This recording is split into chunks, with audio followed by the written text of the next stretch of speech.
morning. In view of the time constraint, I'm going to do away with a lot of the niceties and get straight into content. So, I hope the organizers forgive me with not spending too much time on the thank yous and goodbyes and all that sort of thing. So, the organizers have given me a couple of points to cover, and I'm going to cover this in the following three phases. First, I'm going to set out a definition of private equity. I mean, we've used the word VC here, but VC is just one aspect in a continuum of private equity investments. And I will then explain the roles that I have played in this continuum, because I haven't been in, I've not worked in every aspect of the continuum, but in enough to have my piece. My second phase, I will explain what we look for in a startup from a financial perspective. Because some of those questions around, what do you think of companies that just has cash burn? So I'll talk about the financial perspective. And the most important is the third phase, where I will talk about the human resource perspective that we look for in a startup. And actually, that job has been made extremely easy by the first speaker, because almost everything he said is what we look for from a HR perspective in a startup. And I'm not saying just because he is successful, but a lot of what he said resonated with me from the investments that I have made. So first, the definition.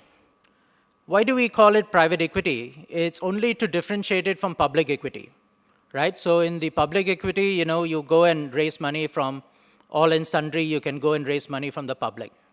Private means it's private. But the private equity space has a very large continuum. It starts from the founder, which is the example that you saw from the first speaker. It has been purely the funder's money and time that has built that organization.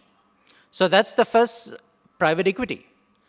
At the second level, we have what's called the 3Fs, or the FFF, right? The correct term for that is founder, friends, and family.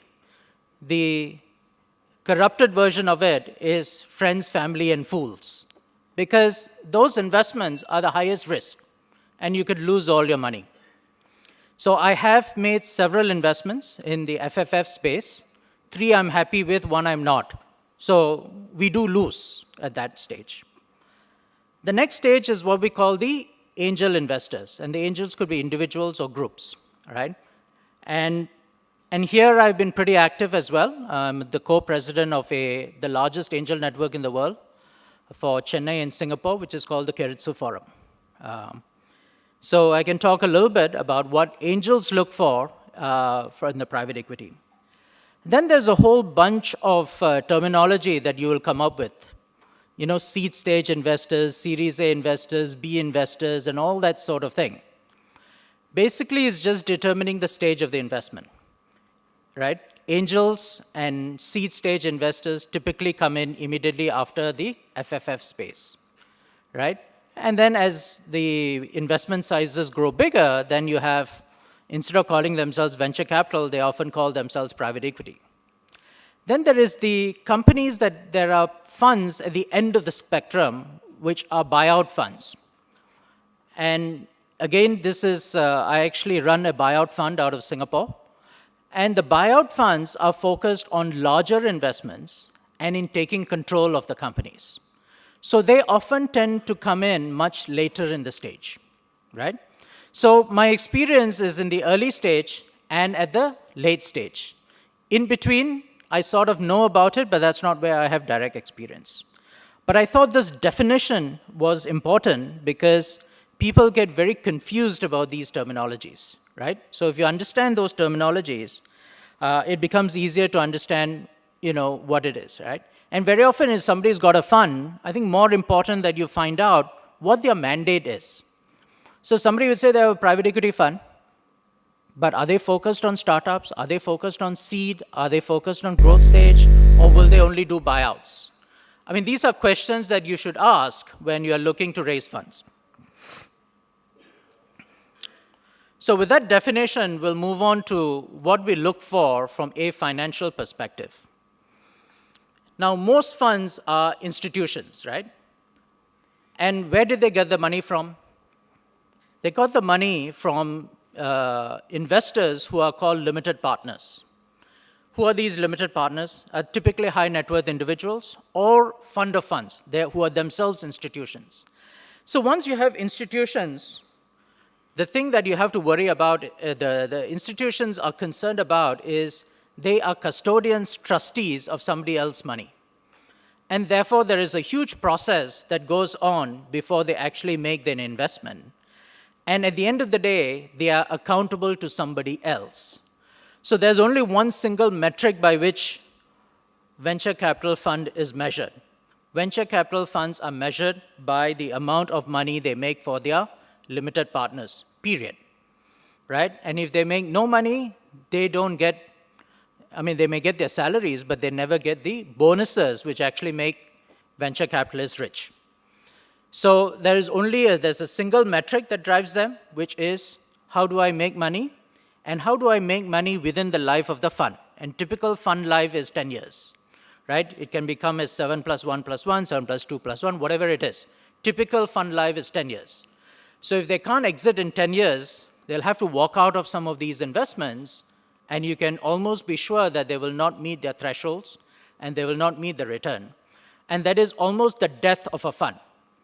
Because if that is the direction of the fund, they will never be able to raise a second fund.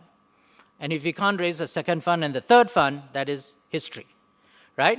So the only metric for venture capital, right, or private equity is returns, and returns that they can make for the investors. Now, angels in this category are an unusual bunch. Sure, angels want return, but several angels will make some investments, as I have. Some of my investments I've looked for returns. Some of my investments, because they're social enterprises and I like the founder, I don't expect a return. All right? I might just invest because I like the mission.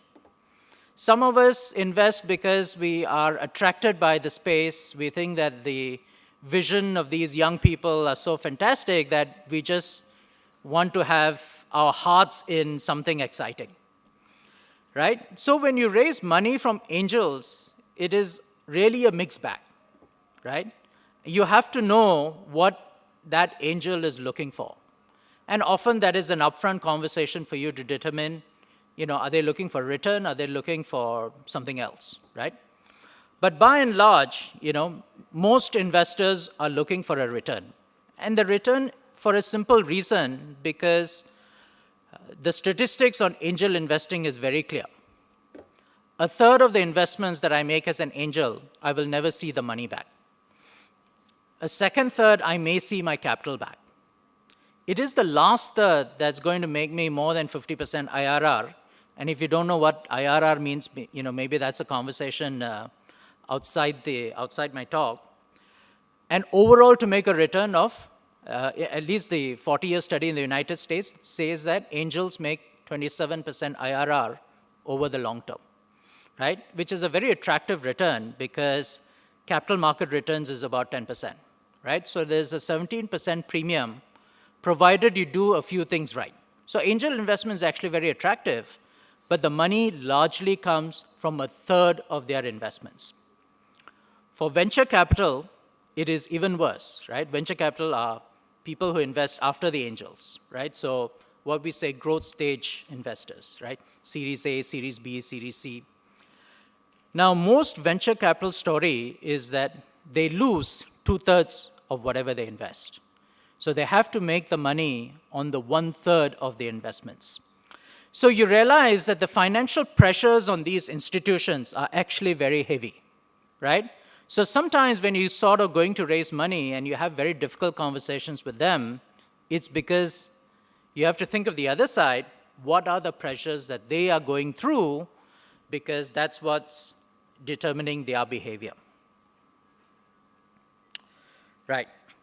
Now, one of the questions that was asked, what do I think about cash burn?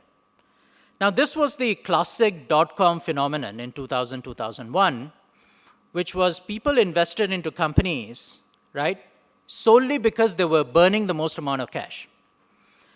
Now, I'm not a great fan of that approach. I've never invested in a dot-com company at that time. And even now, I am extremely wary of investing in e-commerce businesses unless there is a particular niche. And the reason is very simple. I think most of you all would have read. Flipkart valuations have turned downwards. And in some ways, it's not surprising. Because at the end of the day, if you cannot make money, the angel or the investor or the private equity is not going to make money, and their investors are not going to be happy. And as I said, the single metric that drives them is what is the return that they are able to achieve, right? And there is another incentive that rides for the venture capital people, because they typically work what's called in a 2 and 20 model, which is they get 2% management fee on the funds that they're able to raise. They get 20% of the profits that they make for the investors. So if you make nothing for their investors over the life of the fund, the venture capital get nothing but the 2%, which is barely enough to cover expense, right? So the incentive is largely financial. What else do we look for?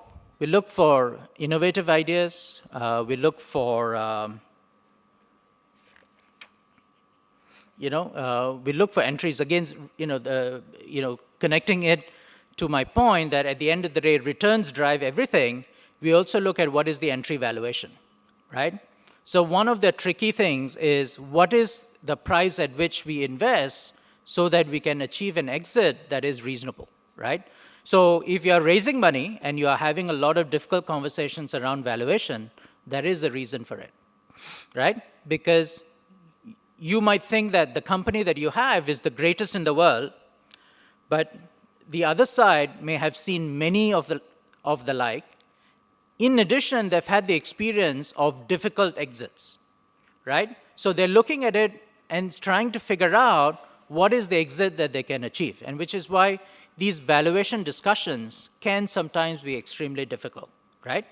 But as soon as you understood that the VC firms are completely driven by the return that they can make for their investments, it should therefore be extremely clear to you that the entry valuation is a big issue for them. And they need to get it right, otherwise they're going to get it wrong. They're going to get it right in two ways. They've got to get it right from the perspective that they have to make a return. They have to get it right from the perspectives that it doesn't demotivate the entrepreneur. And that's the difficult balance that they look to achieve. So let me move on. I have 7 minutes. To the HR perspective. And as I said, the first speaker has made this part extremely easy for me. So I'll just touch on a couple of stories. A good friend of mine called Michael is an angel investor that I know very well in Singapore. And he told me an interesting story where he said, my best investment is also my most frustrating. So I asked him to explain why. He said, I've got an entrepreneur who is extremely innovative, right? Who is very knowledgeable about the industry, can do a great job in delivering to the customer. But the problem is he always comes to me the day that he has run out of cash. So it's fascinating that you can be a great entrepreneur, great client service, but if the entrepreneur cannot manage cash, it is extremely frustrating, right? And the nicest angels can be nice for a long time, but at some point, patience sets in. And the problem that Michael had with this investment, he couldn't do a second round fundraise, and the business was good enough for a second round fundraise, because any next investor coming in understood the weakness of the CEO and said, until you have a new CEO who can manage the company better, there is no way we are putting money behind this. You can have the greatest idea, but if you're a terrible manager, especially a manager of cash, that is the end, right? So what do we look for from a human resource perspective, right? What are we looking for in a founder? Whether you like it or not, the founder needs to be all experienced, right? And where he or she has no experience, they need to have a preparedness to educate themselves. And one of the first things that you educate yourself when you start a business is cash flow management. I then had made another investment, and this investment I made in India in an agriculture space. Very passionate investor, and actually, even though the investment, in my mind, I've written off my investment. He was passionate and he was actually honest, so he wasn't a dishonest investor who just took the money, ran away. He was extremely good at production, and he was just terrible at sales, right? He had good production, and then he decided that he's not going to sell, and this was a perishable. He was not going to sell because it was not achieving the sales value for the brand positioning that he was going to build. Now, the whole idea of brand positioning is great down the line, right? But when you don't have cash and you sort of, waste your perishables, waste your produce, that's not great cash flow management, right? So again, having skills in one area but not in another area is not helpful, right? So again, with a startup, you often need to look at the founder or the founding team, right? Better a team than an individual, right? From an external investor perspective, I would be happier if there was a team, because often then you can see complementary skills as opposed to a single founder. I'm not here to say that I don't invest in single founder companies, I do, but the diligence on that individuals takes a longer time because you really need to understand that individual. Now, you could say, okay, therefore someone who is very knowledgeable might be a good investment. And I have an investment here, and I invested as an FFF, and this is the one investment I'm unhappy with. Extremely knowledgeable CEO, but extremely lazy. That's not helpful either, right? So if you're an entrepreneur and you want to start a business, there is no room for laziness. This is hard work. Now, if I put all of this together and say, which are the investments that I'm most happy with? I would say there are 3 of them, and 2 of them in particular have common features. Two different entrepreneurs, 2 different races. One is an Indian, one is Chinese. They invested everything that they owned into the business, everything, to the point that they were in a crisis when I invested in them. Now, what do I like about them? They believe in it. They didn't wait for other people's money, right? They were driven to this. And even when they were in trouble, they were resilient, right? I'm not out of the woods myself, but if I was the betting man, as I am, I would say these 2 would be my most successful investments. Sometimes that's the most important thing. From a human resource perspective, are they resilient? And resilience is everything, because entrepreneurship is not easy. So I'm going to finish by quoting my colleague, where he sort of defines entrepreneurship. And it's a very interesting quote, so I keep repeating him. And actually, he was supposed to speak today, but he's in the United States, so I've taken his place. He sort of says, what do you need for you to succeed as an entrepreneur, right? Or to succeed in entrepreneurship? And he would say 20% is knowledge. And we've touched on some aspects of the knowledge, being able to produce, being able to sell, being able to manage cash, and all that sort of thing. 10% is luck. Almost anything that you do, you need an element of luck. And if I had more time, I would talk about what luck means. 70% is attitude. So what do I look for in a team, in a founding team? It's really the right attitude. And attitude in every sense of the word, because that's what's going to lead you to financial success in your enterprise. So with that, I finish. I've got 40 seconds left, so I'm happy to take questions. Thank you.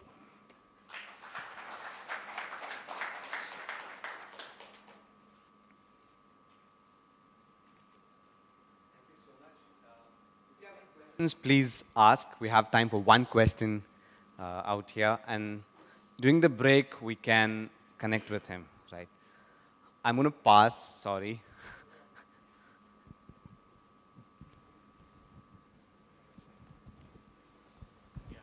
Mr. Subra, good morning.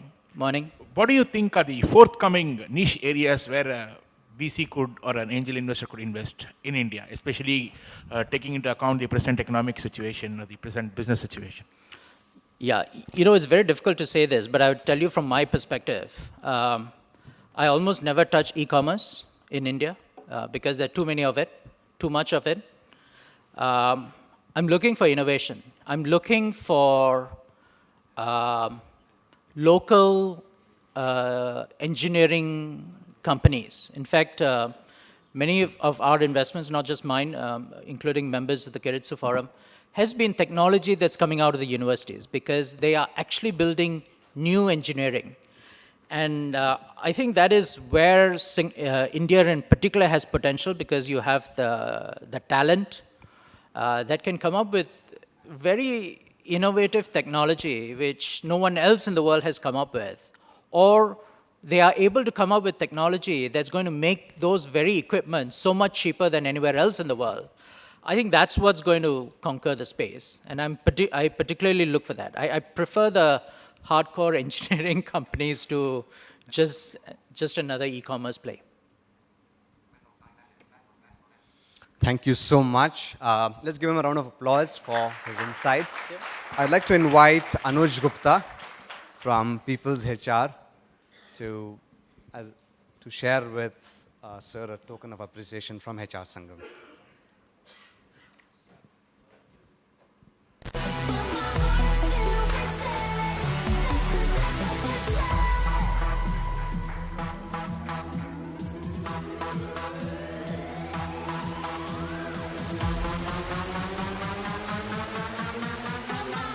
Thank you so much.